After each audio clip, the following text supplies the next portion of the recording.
성경 말씀 같이 보겠습니다. 오늘 누가복음 12장 22절에서 34절 말씀 목사님 듣겠습니다. 여러분, 인생을 뭐라고 표현하고 싶습니까? 뭐 오래된 이야기고 또 시인의 이름은 기억이 안 나는데 어떤 시인이 그렇게 표현하더라고요. 인생은 염려의 계곡을 지나는 길이다. 근데 그게 굉장히 와닿는 그 표현 같아요. 우리는 태어날 때부터 인지 기능이 자라기 시작하면서 늙어서 죽을 때까지 거의 염려를 안 하고 사는 사람들은 없습니다. 그 계곡에서 빠져나가질 못해요. 그래서 인생이 염려의 계곡이다. 이런 표현이 굉장히 의미가 있는 그런 표현 같습니다. 그게 일반 사람들뿐만 아니라 예수를 믿는 우리들도 동일하죠. 여러분, 한 주간 동안 염려 혹시 안 하시면서 사신 분? 손 들어보세요. 저도 네. 저도 네. 우리 거의 없어요. 우리는 늘 염려의 계곡을 이렇게 지나가고 있습니다. 그러다 보니까 염려라는 걸 좋아하는 사람이 없잖아요. 오늘 본문에도 딱 보면 예수님께서 염려하지 말아라 이 내용인데 이거 너무 잘 알잖아요. 마태복음에 나오니까.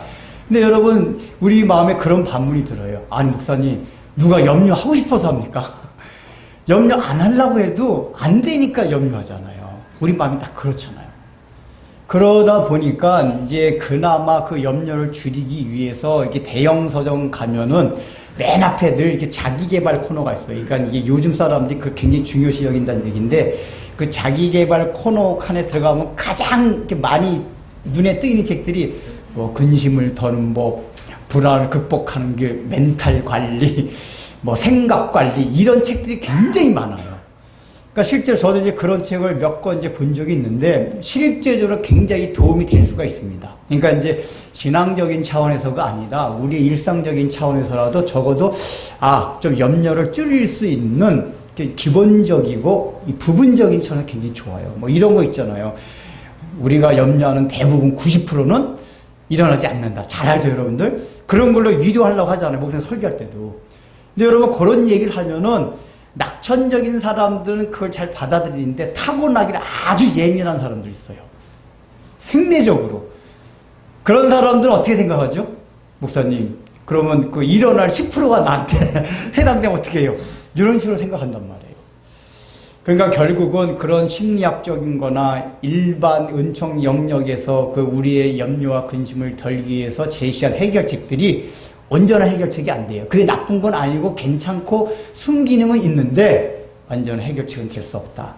실제로 성경은 염려에 대해서 그런 부분적인 해결책을 제시하지 않습니다. 성경은 염려에서 근원적인 얘기를 하고 뿌리가 무엇인지를 말하고 그 뿌리를 말하면서 근원적으로 염려를 해결할 수 있는 길이 무엇인지를 얘기해주고 있습니다. 오늘 예수님께서는 바로 그 뿌리를 그러므로라는 그 접속사를 시작함으로써 그걸 얘기해주고 있습니다. 자, 여러분 22절 한번 같이 읽어보겠습니다. 시작. 너에게 이르시되 그러므로 내가 너희에게 이르노니 무엇을 먹을까, 몸을 위하여 무엇을 입을까 염려하지 말라. 이게 뭐로 시작했죠? 그러므로라고 시작했어요. 그러니까 그러므로라고 시작했다는 얘기는 예수님께서 말씀하실 오늘 22절부터 34절까지 내용이 우리가 지난 시간에 한 앞에 본문과 연관이 돼 있다. 인과관계가 있다, 그 얘기예요. 근데 지난 시간에 설교 못 들었던 분과 여러분 설교 혹시 못 나와도 꼭 우리 설교는 이렇게 수학 같아가지고 앞에 설교 못 들으면 이해가 안 됩니다. 설교 계속 들으셔야 돼요. 지난번 설교 마지막에 뭐였죠?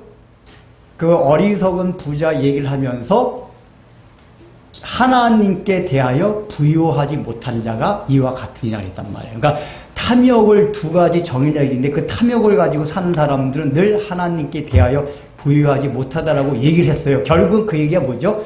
예수님의 말씀은 직접적으로 말씀하지 않았지만은 하나님께 대하여 부유하라, 그 얘기예요. 근데 그렇게 하시고 나서 그러므로 하고 염려 얘기를 한다는 얘기 뭐냐면은 하나님께 대하여 부유하지 못하기 때문에 너희가 염려한다, 그 얘기예요.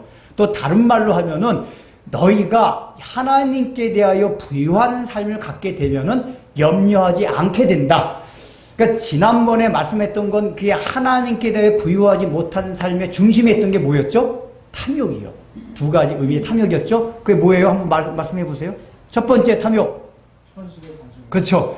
예수를 믿었음에도 불구하고 오로지 현실 문제에만 관심 있는 사람들. 예수를 믿게 되면은 하나님의 나라, 영적 가치, 구원의 진리, 영생, 이게 뭔가에 대한 관심을 갖는 게 정상이에요.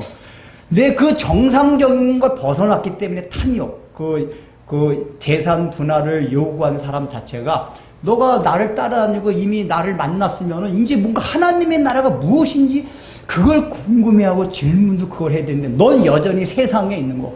목사님 설교 시간에 그 리더십에 관한 얘기 좀 해주세요. 나 당장 지금 부장이 됐는데 리더십이 필요합니다. 성경적 리더십. 뭐 시사 얘기 좀 해주세요. 건강에 좋은 게 무슨 얘기입니까? 이런 얘기는 사실 우리 귀에 쏙쏙 들어오긴 하는데 예수님께서 말씀하신 여러분들이 교회에 오실 때는 그거를 목적으로 하고 오면 안 된다 그 얘기예요. 하나님의 나라, 구원, 진리가 무엇인가 이걸 듣기 위해서 와야지 현실적인 문제. 그게 탐욕이다 그 얘기예요. 두 번째 탐욕은 뭡니까? 그렇죠. 하나님이 놓일 마음의 좌소에 자기가 들어가 있는 거. 그래서 어리석은 부자에서 전부 나. 내 영혼, 내 창고, 내 물건, 내 곡식, 나. 이게 나 자기 중심성으로 해서 확장되어 가는 게 그 왜 탐욕이냐? 인간은 원래 하나님이 우리 마음의 중심에 있어야 되고 하나님 중심적으로 생각하고 그 다음에 그것이 확산되면 이웃을 중심으로 해서 살아가야 되는 게 원래 인생이에요. 근데 원래 그게 인생인데 자기가 중심이 되면 개인주의도 이기주의가 되고 그게 뭐냐? 원래 정도에서 벗어났기 때문에 탐욕이다 그 얘기예요. 탐욕. 자, 그러면은 그 두 가지 탐욕을 가지면 하나님께 부유하지 못한 삶이 뭐죠? 흘러보내는 삶을 살아가지 못한다. 근데 그게 바로 염려의 근원이다 그 얘기예요. 그러니까 탐심이 곧 염려의 근원이다 그 말씀을 해주시는 거예요. 여기서 탐심이 염려의 근원이다. 그러니까 여러분 잘 생각해보세요. 내가 살아가면서 왜 염려가 많은가? 기질적인 차이가 있을 수 있어요. 근데 여러분 일반적으로 생각하면 낙천적인 사람도 염려를 덜 합니다. 그러나 낙천적인 사람도 염려를 할 때 제가 봤는데 게임을 좋아하는 어떤 낙천적인 친구 하나 있었거든요. 이 친구가 먹고 사는 거 절대 걱정을 안 해요. 얼마나 낙천적인지. 근데 자기가 게임 못하는 것만 엄청 스트레스 받고 걱정하더라고요. 그게 이 낙천적인 기질도 자기의 어떤 관심사가 딱 있으면은 절대로 그걸 벗어나지 못해요. 근데 타고나기를 낙천적이지 않고 아주 예민한 사람들은 이런 게 벗어날 수가 없잖아요. 근데 그런 사람들조차도 그 근원을 잘 생각하면 내가 그 탐심이라는 거기에 감옥에 갇혀 있다 보니까 이게 내가 염려를 하게 된다는 걸 분명히 알 수가 있어요. 잘 생각해봐요. 두 가지 탐심이 있기 때문에 그래요. 이제 나중에 결론 부분에서 더 자세하게 얘기하겠지만은 우리가 생각하는 거, 우리가 하나님의 나라와 의를 구하잖아요. 그럼 이 세상에 있는 것을 얼마나 갖느냐, 적게 갖느냐, 그 자체가 중요하게 나에게 다가오지 않게 돼요. 그래서 염려를 안 하게 된단 말이에요.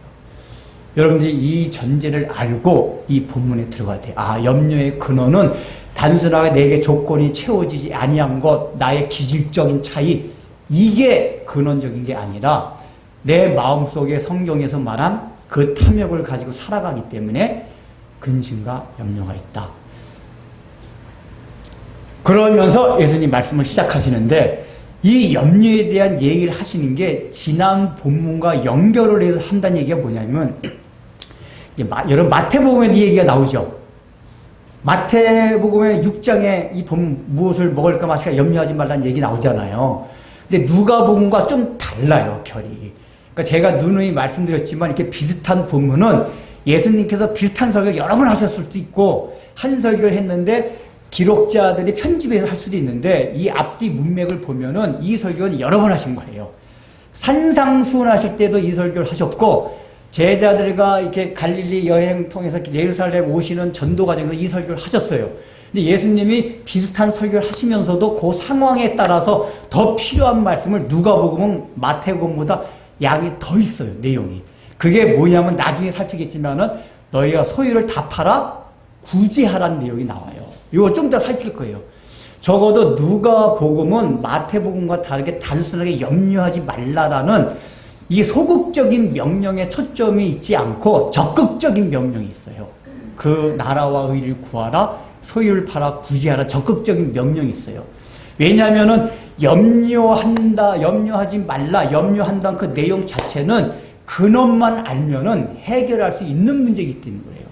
그래서 예수님이 오늘 말씀을 하는 거 보면은 22절부터 무슨 말씀을 하죠? 너희가 무엇을 먹을까 마실까 염려하지 말라. 그리고 22절에 뭐라고 얘기합니까?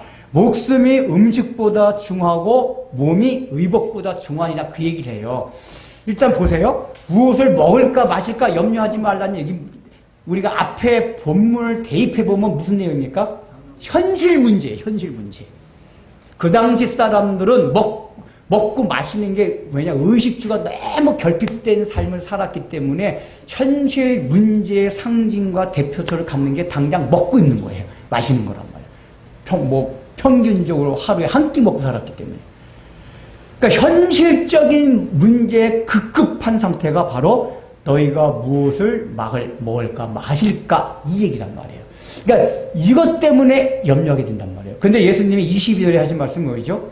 목숨이 음식보다 몸이 의복보다 중하니라. 여기서 몸은 단순하게 육체 생명을 말하는 게 아니라 이게 원어상의 뜻은 뭐냐면 사람 생명을 말해요. 성경에서 사람 생명을 말할 때 늘 영생과 연관된 그 개념으로서 얘기한단 말이에요. 즉 여기서 몸과 목숨이 중요하다, 먹을 거나 마실 거보다 몸과 목숨이 중요하다는 얘기는 뭐냐? 생명에 관한 거, 영생에 관한 거는 너희가 현실 세계에서 마음속 급급해하는 모든 것들보다도 중하다, 그 얘기예요. 중하기 때문에 그것 때문에 염려하지 말라는 얘기예요. 자, 그게 우리가 앞에 본문에서 뭘 얘기했었죠? 그 재산 분할을 요청하는 사람이 예수님의 설교를 들었으면 당연히 구원이 무엇입니까? 그럼 하나님의 나라를 어떻게 해야지 대답합니까? 이 질문이 아니라 현실적인 문제를 갖고 왔기 때문에 그 사람에게 염려가 있었듯이 예수님이 오늘 본문에서도 사실은 그 동떨어진 본문이 아니라 너희들, 지금 여기 본문에 보면 이 설교는 제자들만 앉혀놓고 하십니다. 그 전에 설교는 모든 무리들을 다 앉혀놓고 설교하셨는데 제자들에게 말씀하셨어요. 그러니까 이 얘기는 뭐냐면은 무리들한테는 야, 탐욕이 그거고 다 하나님께 부요한 삶을 살아가고 있지 못해? 근데 제자들, 너희들 하나님의 자녀들아, 너희들은 다르냐? 너희들은 탐심이 어떤 형태로 나타나는 줄 아니? 염려의 형태로 나타나고 있단다 라고 예수님이 얘기해 주는 거란 말이에요. 그리고 그 염려를 왜 하느냐?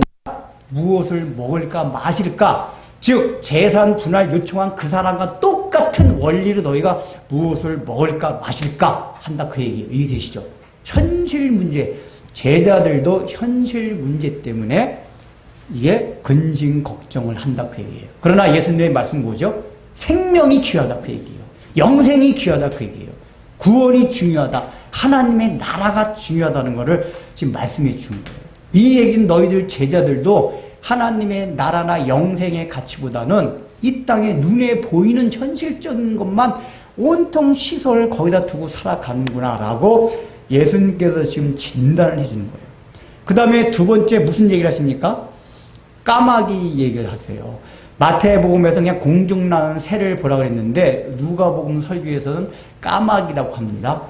예수님이 까마귀라는 표현이 더 극적인 표현이에요. 왜냐하면 새들 자체가 좀 하찮은 존재입니다. 근데 까마귀는 유대인들 입장에서 볼 때는 새들 중에서 가장 하찮은, 왜냐하면 까마귀는 구약의 율법에 부정한 짐승으로 분류가 돼 있어요. 그래서 유대인들은 까마귀 아주 더럽게, 아주 그러니까 하찮을 정도가 더럽게 여기는 새란 말이에요. 근데 예수님은 지금 그 새 중에서도 까마귀를 보라, 이 얘기 뭐냐? 너희가 그렇게 미천하고 불결하게 여기는 까마귀조차도 얘기를 하는 거예요. 어떻게? 결론적으로 하나님이 다 먹이신다. 근데 먹이시는 과정에서 설명한 게 뭐죠? 까마귀는 창고도 짓지 아니하고 곡간도 짓지 아니하고.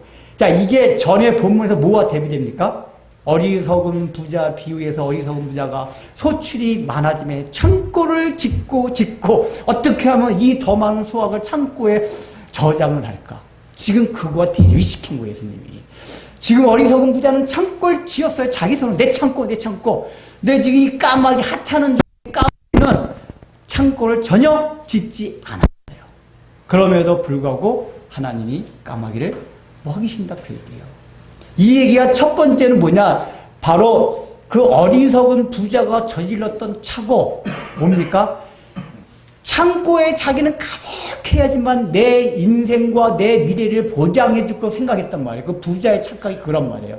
창고에 가득 찬 곡식, 내 통장과 내 보험에 가득 찬 그런 돈들, 재물들, 내가 여태까지 쌓은 좋은 학벌, 학력, 내가 쌓은 건강, 이게 내 미래를 보장할 거로 생각하는 게 어리석은 부자가 했던 착각이란 말이에요. 그 창고 안에 들어있는 게 다 그거란 말이에요.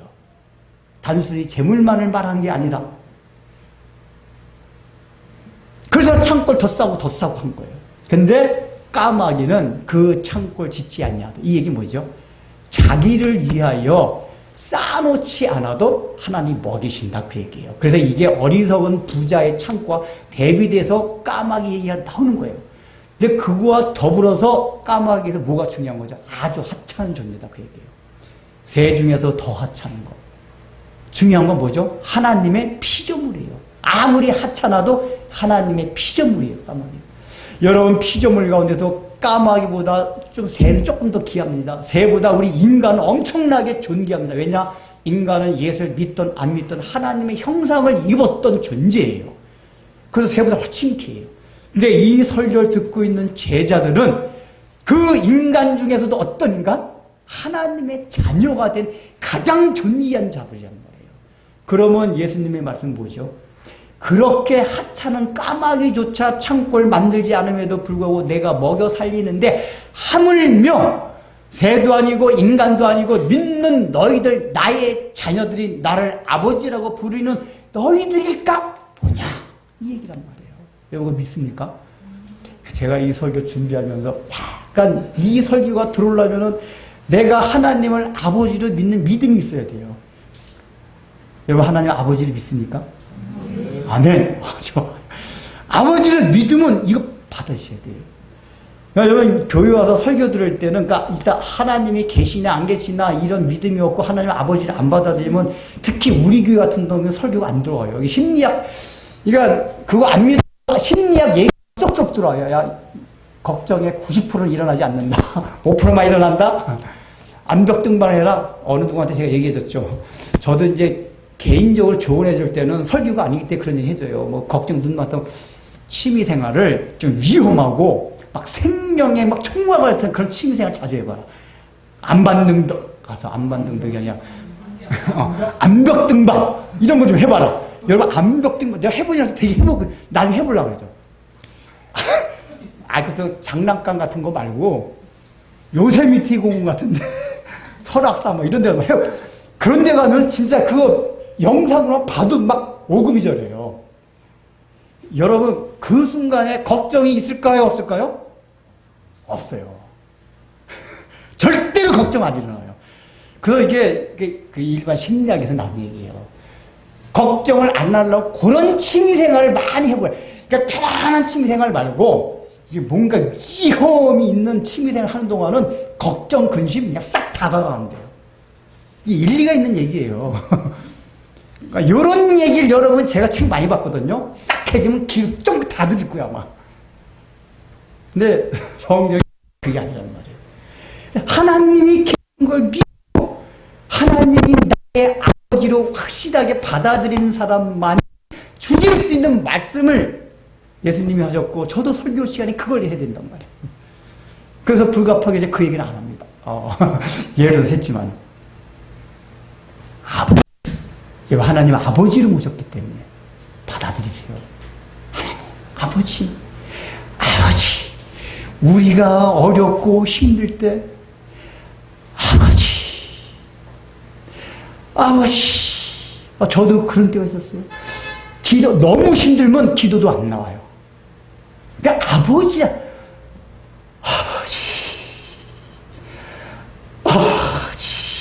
이것만 나와요. 너무 힘들면은 어떤 내용도 안 나와. 근데 그 아버지라는 호칭 속에 다 들어있어요. 그 심정이 이해됐어요? 근데 중요한 건 뭐냐? 그 아버지라는 그 탄식 신음소리에 나중에 위로가 와요. 내가 너를 불꽃 같은 눈동자로 지켜보고 있다. 너의 오늘 우리 앞에서 처음에 찬송가 불렀듯이 너의 신음소리를 내가 듣고 있다. 그래서 당장 문제는 해결이 되지 않아. 그 근심이 사라져요. 그러니까 기도할 때도 아버지, 여러분 기도 안 되면 아버지라는 얘기만 아버지라고 하지만 계속 해보세요. 아버지, 아버지, 아버지, 아버지, 아버지. 그때 하나님이 정말 나의 아버지다 하는 느낌이 와요. 내 지식이 아닌 가슴으로. 그러면 엄청난 위로가 돼요. 그 하나님이 나의 아버지라니. 그러니까 지금 예수님이 이 까마귀를 통해서 말씀해 주신 건, 야, 까마귀조차도 나의 피조물이기 때문에 그런데 너희들은 나의 새로운 피조물 아니냐? 구원받은 나의 자녀 아니냐? 근데 그 먹고 마시 너희 창고를 쌓아야만 너희가 먹고 마실 줄 아느냐? 우리 예수님도 그렇게 했잖아요. 통장에 있는 잔고가 든 보험이 또 오해하면 그 통장에 돈 넣지 말고 보험은 드지 말라는 얘기 아닙니다. 늘 오해 없이 잘 들어야 돼요. 우리 마음가짐이 그걸 나의 미래를 보장받는다고 생각하고 살아가지 않는 거예요. 아니에요. 하나님 우리 먹여주신다는 얘기. 아이 목사님 무슨 말씀입니까? 당장 이번 한 주간도 제가 얼마나 근심하고 걱정하고 하는지 아세요? 하나님 먹여주시는 것 같지도 않던데요. 아니에요. 제 삶도 이렇게 보면은 궁극적으로는 현실적인 문제도 결국은 다 해결이 돼요. 그 아마 여러분들 경험하신 분들 계실 거예요. 이게 당장은 아닌데, 믿는 사람은 결국은 내가 그걸 일일이 막 추구하진 않았지만 결국은 다 해결되는구나. 이거 경험해본 사람 많아요. 그게 재정적인 문제든 건강의 문제든 인간관계 문제든 어떤 문제든지 상관없이 우리 하나님께서 내가 그걸 추구하지 않았지만 내가 자녀이기 때문에 나의 필요를 알고 공급해 주시는구나. 이거를 경험하면 할수록 그 하나님에 대한 신뢰가 생겨요. 역시 하나님은 나의 아버지구나.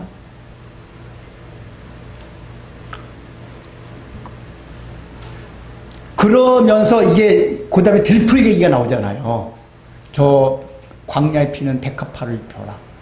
들쌈도 안 하고 길도 안 되지만 백합화 잘 자라잖아요. 그 들풀도 하나님께서 보살펴. 그러니까 들에 있는 들꽃은 하나님이 이게 예수님 표현을 참 재밌게 하시는 게 처음에 백합화라고 표현하시다가 뒤에 들꽃을 표현해요. 아궁에 들어갈 들꽃. 이게 사실은 의미가 있어요. 그러니까 이 땅에 있는 것은 우리가 백합화 같이 멋있게 보이지만 궁극적으로 들풀이 지나지 않는다. 그러니까 이 땅에서는 백합화 같은 영광, 예쁜 거, 막 이런 것, 고상한 거, 이런 게 다, 모든 게 다 결국 아궁이에 들어갈 짝대기 들풀에 지나지 않는다. 그 얘기예요. 예수님이 이 비유를 주실 때 용어 자체도 그런 식으로 표현하신 거예요. 그런데 그렇게 하찮은 들풀조차도 아궁이의 땔감으로 들어갈 들풀조차도 내가 입히고 먹이고 기르게 하거든. 까마귀보다 더 어떻게 보면 더 사실은 천한 거예요. 이거는 인지기능도 없는 거 아니에요. 동물도 아닌데. 그러나 내가 먹인다. 여러분 실제로 자연만물 실제로 그렇게 예수 믿은 사람이 있어요. 이게 자연과학을 늘 연구하다 보면은 이 세상의 창조 만물이 신기하게 생태계가 여러분 잘 돌아가고 있잖아요. 인간이 거의 우리 여러분 생태계가 돌아가는 인간이 개입하면 오히려 생태계가 교란되고 깨집니다. 인간이 개입되지 않은 상태의 생태계가 얼마나 가만 놔두면 생태계가 아름다워져요. 근데 인간이 개입하면서부터 생태계가 교란되고 사실 더 힘들어져요. 그래서 사실은 그 전에 어떤 학자가 간증하는 거 들었는데 자기는 그런 이 자연 질서가 그 생태계 같은 게 참 기가 막히게 질서 있게 돌아가는 걸 보고 야, 창조주 하나님이 안 계실 수가 없다는 걸 자기가 깨달았대요. 그래서 하나님 믿게 됐다는 거예요. 그러니까 여러분 이 자연만 봐도 야, 어떻게 저게 다 먹고 살아갈까? 너무 신기해요, 이런 것들이. 즉 하나님은 창조 질서에 있는 모든 자연만물 피조물도 먹기신다면은 우리 믿는 자 하나님의 자녀가 된 우리들은 더 말할 나위도 없다고 얘기해요. 믿으십니까? 이거 중요해요. 난 하나님의 자녀라는 거예요. 일단 이걸 마음에 확신을 가져야 돼요. 하나님의 자녀다. 확신이 없으면 가끔가다 기도하면서 아버지 자꾸 해봐요. 그럼 하나님 그래 내가 네 아버지다. 그 음성을 들려주실 거예요. 마음이 안 닿으면 그렇게 해보세요. 아버지.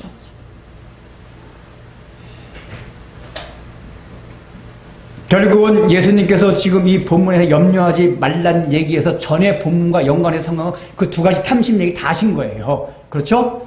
무슨 얘기요?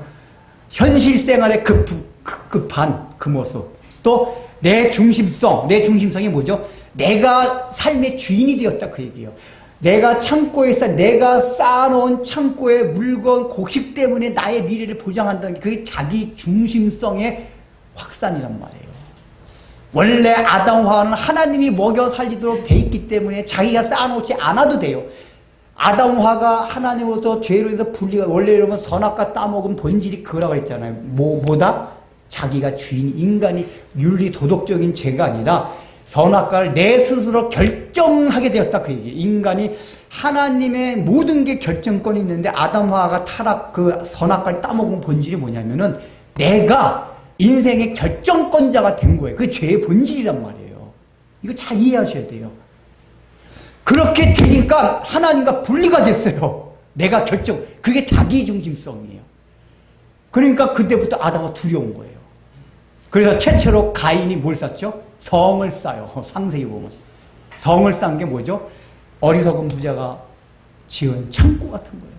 나를 보호하려면 내가 뭔가를 해야 돼요. 원래는 하나님이 나를 다 보호해주고 있기 때문에 신경 쓸 필요가 없는데 이제 하나님과 분리가 됐기 때문에 내가 힘써서 내가 뭔가를 쌓아가지고 나를 보호해야 돼요.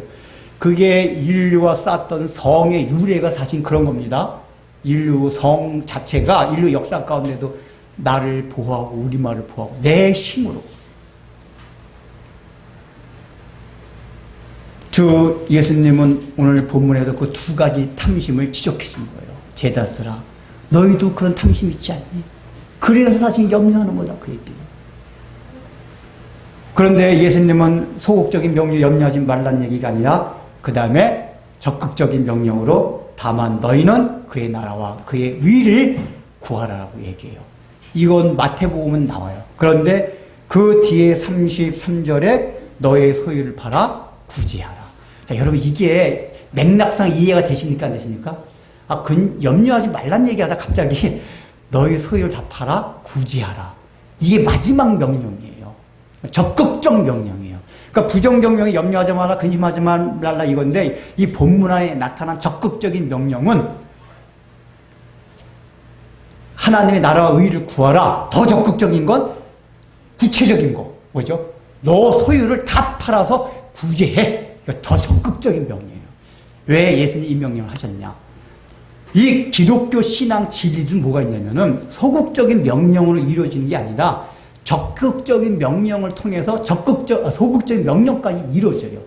그러니까 이게 염려는 하지 않라, 막 내가 염려하지 말아야겠다 해서 안 되는 게 아니에요. 오히려 적극적인 명령, 내가 하나님의 나라와 의를 구하고 그 구체적인 지침으로 나의 소유를 다 팔아 구제하는 그런 적극적인 명령으로 우리가 삶을 살아가다 보면은 자연적으로 염려를 안 하게 된다 그 얘기예요. 예수님 말씀은 그거예요. 적극적인 거. 그러니까 이게 기독교는 단순하게 비움만 있는 게 아니에요. 여러분 그 전에 제가 설교할 때 얘기했지만은 이방 종교의 비움이 있고 기독교에도 비움이란 개념이 있어요. 나를 내려놓는다, 비워놓는다. 불교에도 비움의 그 개념이 있어요. 비움 자체는 굉장히 중요한 겁니다. 근데 여러분 기독교의 비움과 이 불교 이방 철학의 비움이 뭐가 다릅니까? 이방 철학은 비움 자체가 목적이에요. 싹 비워요. 그러나 기독교는 비움은 과정이에요. 나를 비워야 그 다음에 뭐 위한 가정? 채움을 위한 가정. 뭐를 채워요? 하나님으로. 원래 내가 꽉 차 있어요. 그래서 나를 비워야 돼요. 비워야지만 하나님으로 채울 수 있기 때문에. 근데 이게 역설적으로 하나님을 향하여 채움에 대한 열망이 강렬해지면은 성경의 진리는 마음이 비워진다 그 얘기예요. 내가 나를 비우려고 했어. 그건 수양 도덕에서 나오는 얘기예요. 나 수양 이방 철학 종교는 나를 비우려고 내가 부단히 노력을 해야 돼요. 근데 비움조차도 기독교에서의 비움은 역으로 여러분 우리 같게 의지가 강한 성철 스님과 같이 의지가 강한 사람들이 아니에요. 법정 스님 그 무소유 말하는 법정 스님 맞죠? 법정 스님과 같이 그렇게 의지가 대단하고 엄청 고상한 뜻을 가진 사람들이 아니에요 우리가. 비워집니까? 안 비워져요. 근데 그 비움이 어떻게 이루어지냐? 체험을 통해서 하나님을 향한 갈망을 순서대로 먼저 하게 되면 비워져요 이게. 그러면서 채워진단 말이에요. 지금 예수님께서 하신 말씀이 그거예요.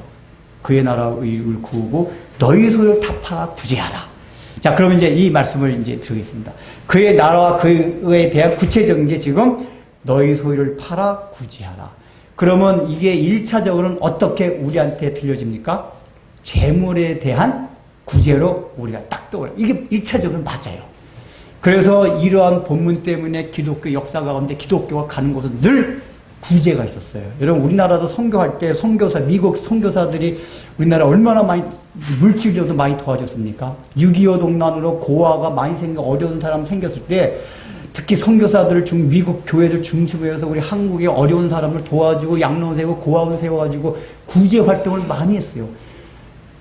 이거 사실은 뭐냐, 다 너의 소유에 있는 걸 가지고 구제하라 하나님의 명령 때문에 기독교 역사 가운데 이런 일들이 늘 있어 왔고, 특히 어느 종교보다도 기독교인들은 내 소유를 가지고 남을 구제하는 그런 삶을 살려고 노력해 왔어요. 특히 구약 성경의 모든 가르침 자체가 구제하고 나누라는 이 말씀이 얼마나 많은지 몰라요. 이게 일단 중요해요, 나누는 게. 그래서 우리 교회도 그런 거 많이 하잖아요. 우리가 개척 초기부터 우리 교회를 위해서 쓰는 것보다는 다른 개척교회 도와주고 선교사 도와주고 이걸 많이 해왔잖아요, 우리 교회. 처음에 우리 초기 때 시찰에 목사님들이 우리에게 방문하셨는데 뭐 주보 이런 거 열심히 보시더라고요.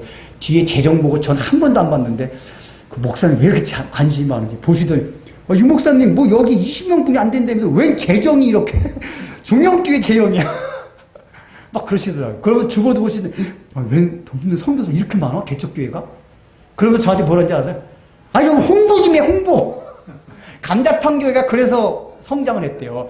감자탕교회가 개척교회들부터 이렇게 다른 교회 선교하고 다른 교회 어려운 게 도와주고 자기네 교회만 위해서 안 쓰고, 그러니까 그런 교회가 있어요. 그래서 막 모여든 거래요. 지금 감자탕교회가 아니라 이름 뭐죠? 광명교회로 됐는데 그 자기네 교회 상황을 그게 교인이 하나 책으로 써내가지고 그게 유명세 타가지고 그게 몰려들기 시작했거든요. 그러니까 우리 시찰의 목사님, 이 목사님, 그 감자탕교회 같이 이 목사님 그런 것 같은데 홍보 좀 홍보. 제가 뭐라 그럴게요? 무슨 걸 홍보를 합니까? 아니 그건 기독교이니까 하나님을 아는 사람 당연히 해야 되는 거예요. 무슨 홍보예요 그게? 우리 위에 사람들 끌어모으려고 하는 겁니까? 아니에요. 당연히 기독교는 그렇게 해야 되니까 하는 거예요. 개인적으로 마찬가지예요. 개인적으로 우리 교회도 개인적으로도 헌금 많이 하고 막 선교사 돕고 그런 분 있어요. 이게 다른 교회 같으면 정우천 선교사님께 몇몇 분들 그렇게 간 적이 있었는데 정우천 선교사 정말 신기하대요. 보통 교회 같은 건 자기가 막 몇 천만 원 도와주고 그러면 딱 나 이렇게 헌금했다 하는데 우리 교회는 끽소리도 못해요. 누가 헌금했는지도 몰라요. 자랑했다간 죽음인데 제가 그러기 전에 아예 내 이름 누가 헌금했는지 말하지 마세요. 개인적으로도 여러분 우리 교회는 그런 걸 다 해왔어요.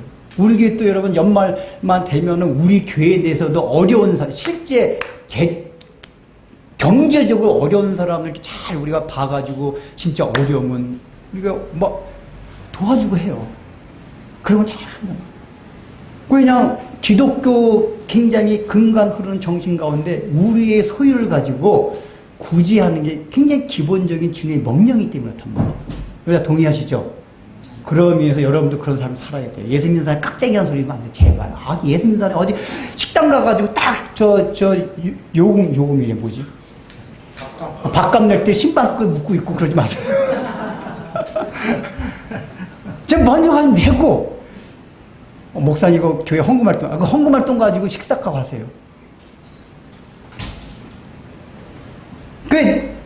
여러분 구제라, 이게 재물적인 이 구제도 내가 조금 모은 다음에 구제하기가 안 돼요. 10,000원 딱 식사값이 10,000원이면은 내가 20,000원 벌면 10,000원짜리 누구 구제, 저 사람 어려운데 밥 사겠습니다. 그러지 말고 10,000원 있으면 줄여서 5,000원짜리 사 먹고 5,000원을 누구 사주세요.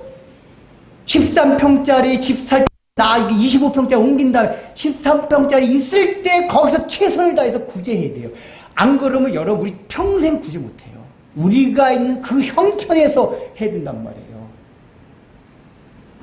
근데 신기한 건 내가 5,000원, 내가 주님 명령에 따라서 원래 평상시에 10,000원짜리 사 먹었는데 내 10,000원뿐이 없어서 구제하기 위해서 5,000원짜리 사 먹고 5,000원짜리 구제했다. 그러면 하나님이 어떤 은혜 주신지 아세요? 5,000원짜리를 먹었는데도 10,000원, 20,000원, 30,000원짜리 먹은 것 같은 기쁨과 맛을 느껴요. 그거 경험해보셨어요? 그럼 경험해봐야지. 이런 말 들 때 여러분 얼굴 빡빡 하는데 목사님 뭔 얘기를 하고 있어 지금. 그래서 예수 믿는 사람이 재물적으로 깍쟁이 인색한, 이상하게 예수 믿는 사람은 깍쟁이라고 하는 사람 많아요. 교회에다 헌금만 하지. 제가 오죽하면 저 그전에 이렇게 사회생활 할 때 저 술 안 마시잖아요. 회식하러 돈 준 적이, 나 술 안 마시는데 이 돈 가지고 술 먹어라. 그러신 적도 있어요. 그러니까 그 사람들이 내가 술 안 먹는 거 너무 좋아해요. 야, 이거랑 밥 먹고 그냥 술 좀 먹어라. 나는 안 먹지만.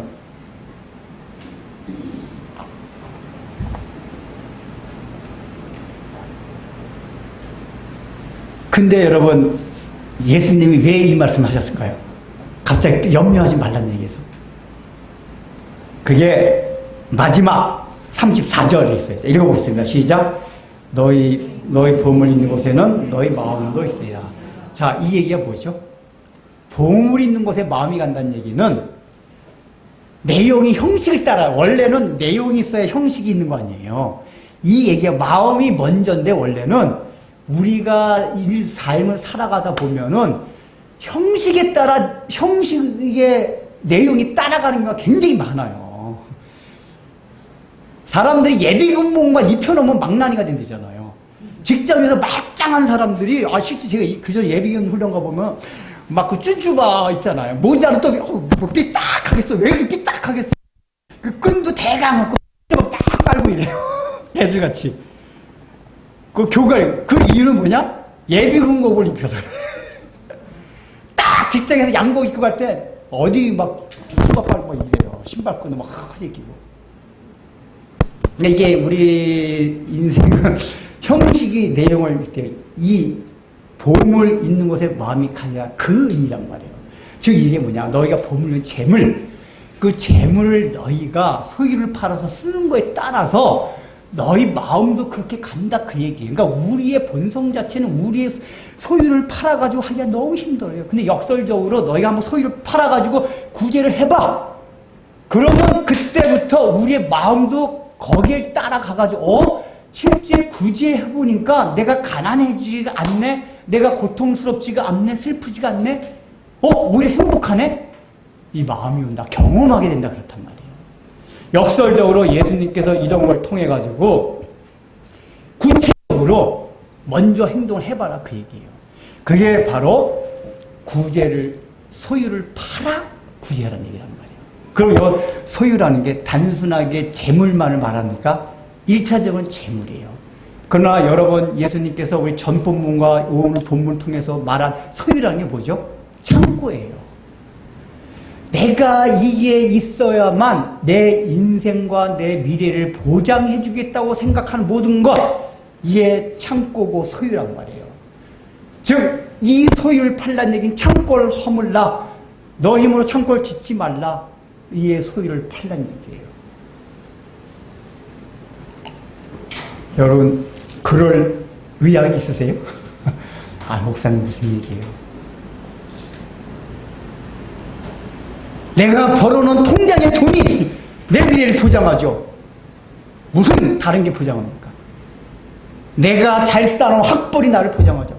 우리 사회는 그래요. 그게 세상이에요. 그러니까 이 성경의 원리는 세상과 반대되기 때문에 우리가 사실은 굉장히 힘들어요. 세상은 당연해요. 많이 싸워야 되고, 많이 배워야 되고, 건강해야 되고, 좋은 아내, 좋은 남편, 여러 가지 좋은 걸 내가 창고에 쌓아야 돼요. 근데 예수님은 오히려 그걸 가리켜 소위를 팔아봐. 그게 뭐죠? 너 창고를 한번 허물어 보면은 그 결과가 어떻게 나올지 그게 보물님의 마음이 딱 알게 될 거야를 알려주신. 한번 팔아봐. 창고 무너뜨려 보라니까.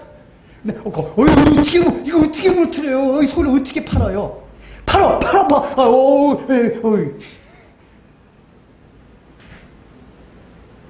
근데 우리 기독교 역사 가운데 이런 말씀 때문에 이걸 실제로 실행한 사람들이 많이 있었어요. 특별히 우리 중세시대 때 수도사들, 수도운동, 대표적으로 그런 사람들이었어요. 이런 사람들 때문에 그런 사람들은 이 말씀을 통해서 자기 소유를 다 팔았어요. 잘 알아요. 성 프란시스코 얘기 잘 알잖아요. 그 사람이 원래 부유한 상인의 아들이었거든요. 엄청난 부자였었어요. 근데 옷도 두 벌도 아니고 한 벌만 싹 남기고 싹 팔아가지고 싹 나눠주고 그때부터 유럽 전역을 다니면서 전도하러 다니는 거예요. 알프스산맥 왔다 갔다. 그래서 제가 유럽 갔을 때 알프스 고개 여행하다 보면은 그 고개 이름이 버나드 프레이스 이런 이름이 많아요. 고개가 뭐냐, 그 성 프란시스코나 버나드라는 사람이 맨날 이 알프스 고개 넘어다니면서 전도한 길이다. 저 그때 차로 다니면서 아찔아찔한 이 길들을 그 양반들 이 길을 평생 왔다 갔다. 그러니까 이탈리아에서 저 게르만 민족을 향해서 전도하러 가고 그 사람의 삶이 이게 느껴져요. 실제로 그런 사람들의 기록들 보면 그런 사람들의 삶이 얼마나 평화로운지 몰라요. 성 프란시스코나 버나드 같은 사람은 하도 일화가 많아가지고 어디가 역사적인 사실이 어디가 뻥인지 구분이 안 될 정도로 일화가 많아요. 알프스산 넘어가다 보면 참새, 새들아 나와 함께 하나님께 찬양하는 새들이 모여 같이 찬양하고 별별 일화가 많아요. 이 사람이 옷을 한 번만 가졌는데도 불구하고 그 사람의 삶이 얼마나 풍요한지를 그 역사적 기록들이 우리에게 다 증거해줘요.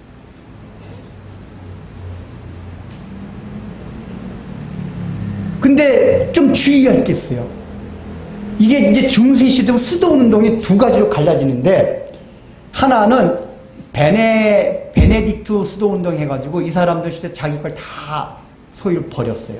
그 공동체로 들어와요. 베네딕트 이게 수도원 가서 공동체에 들어와서 그 공동체를 통해서 가난한 사람을 섬기고 그 공동체 안에서 목수는 뭘 만들고 이렇게 해가지고 가난한 사람들 배급되게 하고 농사도 짓고 해가지고 실제로 자기 소유를 다 팔아서 그것을 어려운 사람들이 도움을 받도록 하는 게 베네딕트 수도원이었어요. 저는 이게 아쉬운 게 우리 개신교가 종교 개혁을 하면서 로마 가톨릭의 그런 교리적인 타락이나 제도권 안에서의 타락은 당연히 그걸 했어야 되는데 원래 중세 시에도 좋은 운동들이 있었단 말이에요.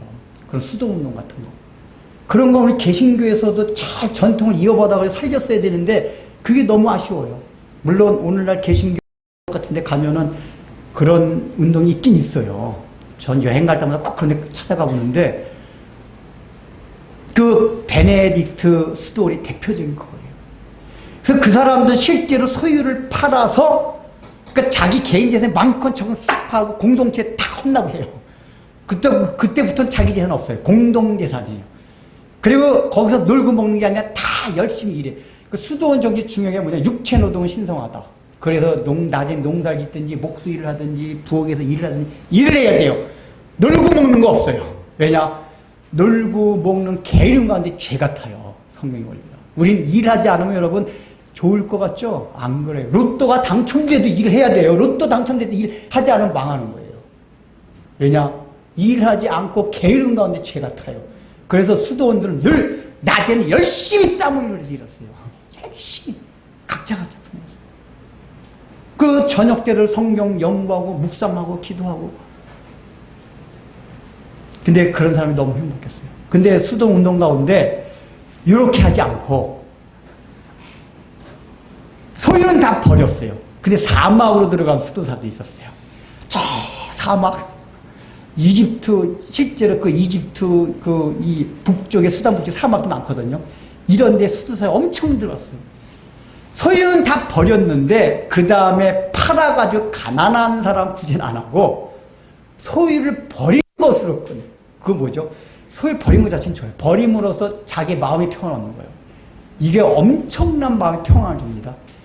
여기에서 우리가 이방의 무소유와 기독교의 이 무소유의 개념을 이해하셔야 돼요. 아까 말한 법정스님이 무소유로 강조했잖아요. 사실은 이거는 고상한 가치입니다. 그러니까 보통 예수를 안 믿음에도 불구하고 그냥 개와 같이 그냥 더 가지려고 으르렁거리고 싸우고, 이런 봐봐요. 개인도 국가도 얼마나 으르렁거리고 싸워요. 개같이. 다 전 세계를 지금 돌아가는 걸 보세요. 내가 더 많이 갖기 위해서. 그 더 많이 갖기 위해서 꿀꿀꿀 가고 돼지 같고. 그러니까 우리 인생 다 개돼지예요. 기분 나쁘세요? 기분 나빠하지 마세요. 우리 실체가 그렇다니까. 개돼지. 으르렁거리고 더 가지려고. 근데 그런 사람 가운데 무소유. 그러니까 법정스님 참 대단한 분이에요. 예수는 안 믿었지만 그런 고상한 가치를 구원받는 건 아닙니다. 가치 자체는 참 좋은 거예요. 이런 데서. 근데 여러분, 그런 사람의 특징이 뭐냐면 그걸 통해서 자기 내적 평안을 갈구하는 거예요. 내적. 실제로 그 하나님의 창조의 원리가 그렇게 버리잖아요. 평안해져요. 예수를 안 믿어도 버리는 삶을 잘하면 굉장히 평안해집니다. 책에 그런 것도 있어요. 버릴수록 평안해진다. 그런 책도 있어요. 예수 안 믿는 사람이 쓴 책이에요. 버릴수록. 왜냐? 하나님이 창조짓을 이렇게 만드신 거예요. 믿으나 안 믿으나. 그러니까 채워놓고 막 해야지만 그게 아니에요. 원래 하나님. 왜냐? 하나님이 풍성하시고 나누어지는 분이기 때문에 그 속성이 창조 만물에 담겨져 있기 때문에 우리가 살아가는 세상이 믿건 안 믿건 비울수록 버릴수록 평안해져요, 사실은. 그러니까 법정선이 걸 깨달은 거예요. 근데 그게 끝이에요. 자기가 비움을 통해서 평안해져. 개인적인 그것만 간 거예요. 그 자기 중심성에선 맛이 못했어요. 그 성경 거기 더 나가서 그걸 가지고 다른 사람을 위해서 사랑의 행위라고 희생하라, 그 얘기예요. 그러니까 이런 오류가 우리 기독교인데 많이 있어요. 제가 이제 학창 시절에 저 중학교 다닐 때 수도사들 삶에 엄청 매료가 됐었거든요. 자습 시간에 이런 책 읽다 선택 걸려가지고 너 물리학자 되지 말고 신학자 되라. 엄청나게 읽으면서 그 수도사들 삶에 매료가 됐었는데 이 버리는 삶에 대해서 그렇게 제가 너무 멋있어 보이더라고요. 야, 이 무소유 막 버리는 거. 그때 제가 생각했던 게 뭐였냐면 나의 소유는 무엇인가. 그때 설교 듣고 기도하는 건데 깨달았던 게 뭐냐. 너 공부다. 제가 공부에 대한 욕망이 굉장히 강했거든요. 여러분, 이건 전체를 자랑할 것도 아니에요. 제가 공부를 얼마나 잘했냐면은 전교 1등이 아니라 경기도 전체에서 도비장 학생 10명만 뽑는 거기 막 뽑히고 있었단 말이에요. 학교의 자랑. 그러니까 제가 그때 온통 마음이 세상에, 야, 나는 한국 최초로 노벨 물리학상을 받겠다. 제가 얼마나 욕망이 강했냐면 가끔가다 인천 살았었는데 서울에 오잖아요. 막 삐까번쩍 빌딩 보면, 자, 나는 공부를 열심히 해서 위대한 막 물리학상 받고 삐까번쩍 저렇게 막 휘황찬란하게 살겠다. 이게 엄청 강했었어요. 뭐요? 공부를 잘해서. 그리고 학교에서도 막 붙이기, 야야, 웅지라. 너 서울대 수석 들어갔어. 더 열심히 해서. 부풀어오니까 맨 근데 그게 죄입니까? 죄라고 저는 생각 안 하잖아요. 근데 제가 이 수도사들 삶에 매료되고 성경 읽는 가운데 제가 기억이 나는데 요한복음의 그 38년대 병자 설교 듣는 가운데 38년 동안 그 자리에서 허우적거리는데 일어나라! 그거였는데 나의 허우적거림이 그 공부에 대한 욕망이었구나. 위대한 물리학자가 돼서 최초의 물리학상. 그래서 엄청난 고민했어요. 하나님, 나의 선유가 아닙니까?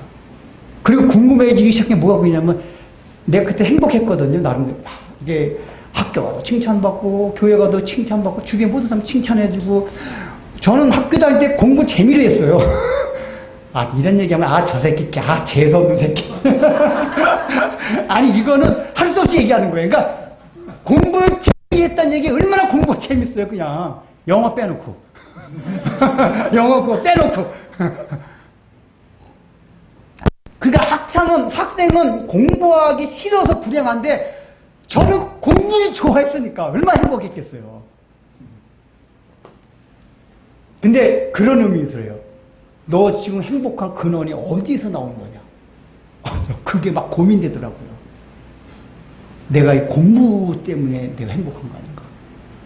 그 엄청난 고민 뭐 다 말씀드릴 수는 없지만 그래서 중소래 중세 시대 그 수도사들 그 다 버렸던 실제로 중세 시대 수도자들 가운데 재물만 버린 게 아니라 그 학문 그러니까 이게 수도원이 두 가지로 나눠지는데 학문적인 건 굉장히 기린 수도원들이 있었어요. 그런 수도원들이 다 오늘날의 유럽의 대학의 모토가 됐고 또 일부 수도설 가운데 학문까지도 인간의 고상한 욕망, 나를 세우는 욕망의 한 부분이다 해가지고 학문도 싹 버리고 사막으로 들어간 사람이 있었어요.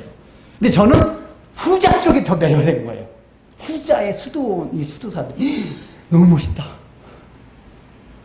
사막.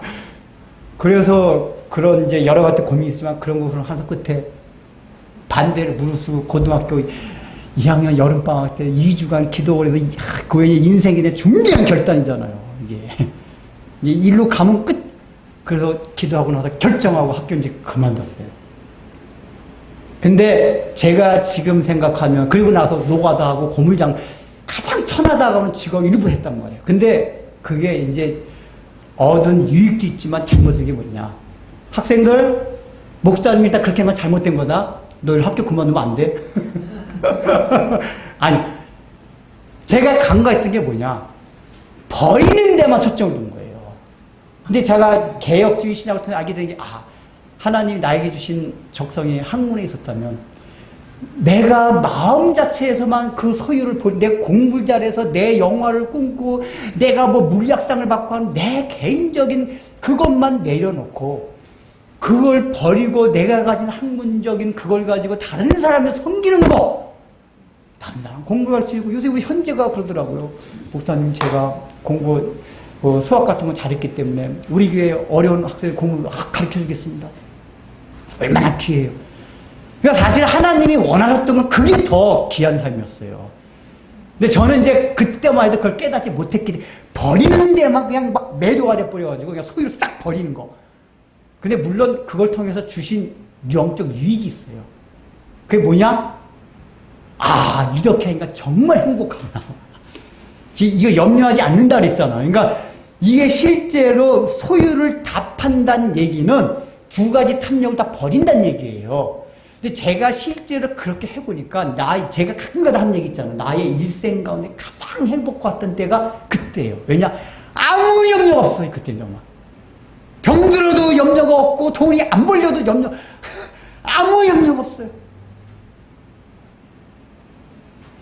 그게 소유를 다 버리니까 그래요. 그런 진짜 이렇게 소유를 버리니까 하나님이 다른 것으로 나를 채워주신구나 하는 영적 유익은 있었어요. 그래서 제가 그걸 겪고 난 다음에 인생이 두려운 게 없어요. 내가 아무리 못해도 지금 고물장사보단 낫지. 고물장사 알아요 여러분?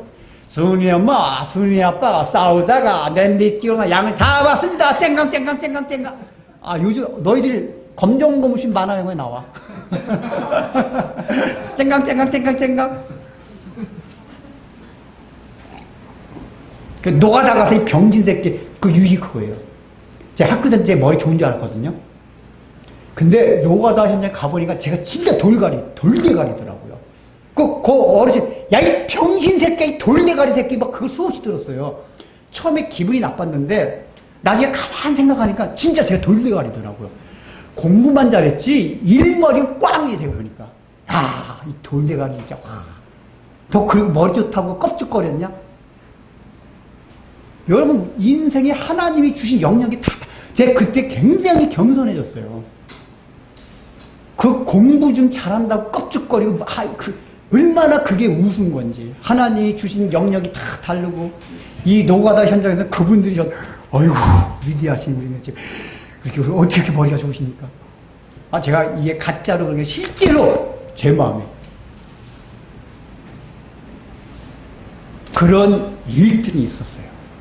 그래서 그 이후에 인생을 살아가는 게 어떤 면에 또 자양분이 된 면도 있는데, 원래대로 이 말씀대로 하면은 그 학문을 하는 거기서 그 욕망만, 내가 나를 위해서 공부하겠다는 욕망 버려놓고 그것을 다른 사람을 위해서 살았어야 돼요.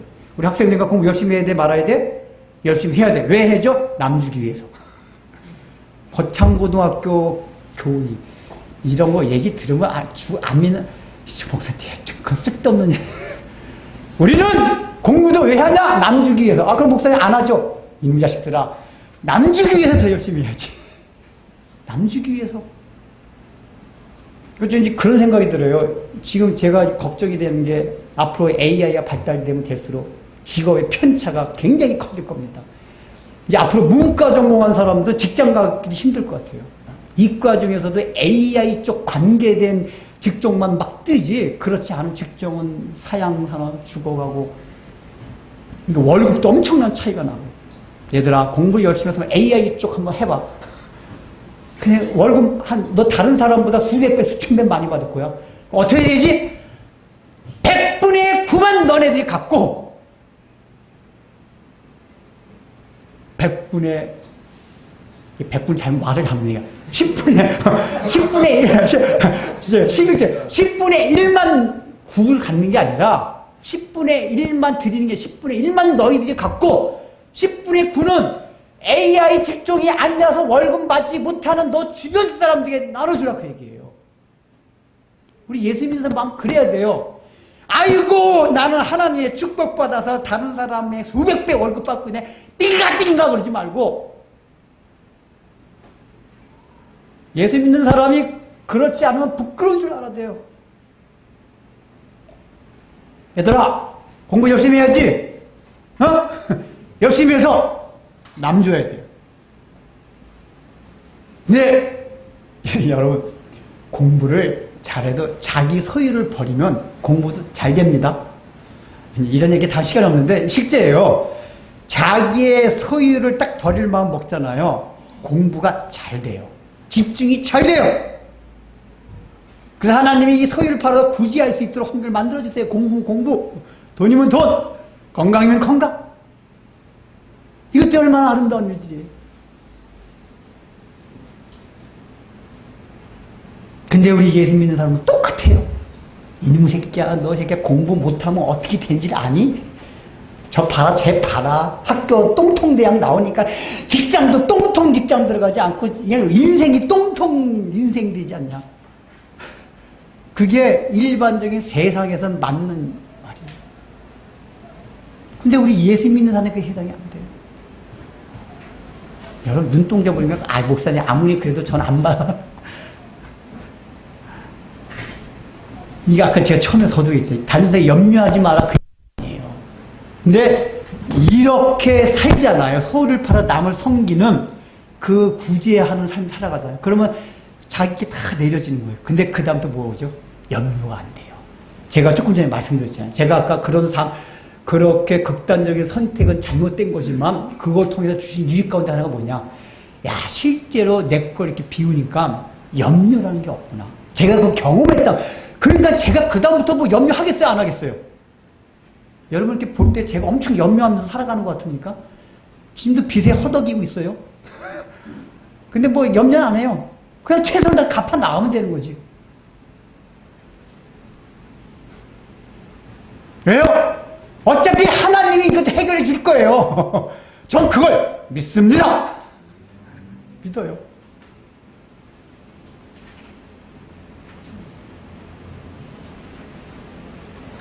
소유를 버리면 염려가 없어져요.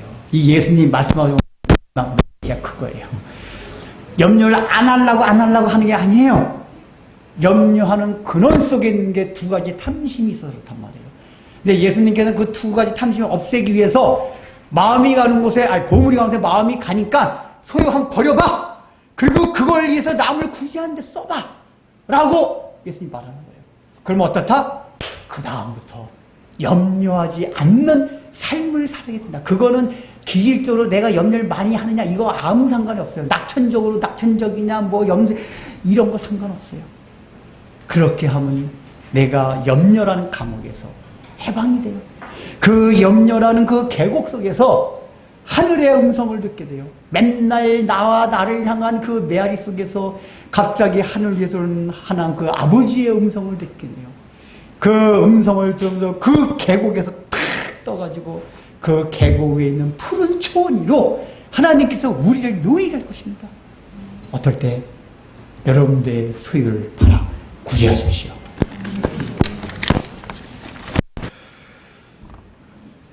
공중에 날갯짓으로 날아다니는 까마귀를 생각하라는 말씀을 생각해 봅니다.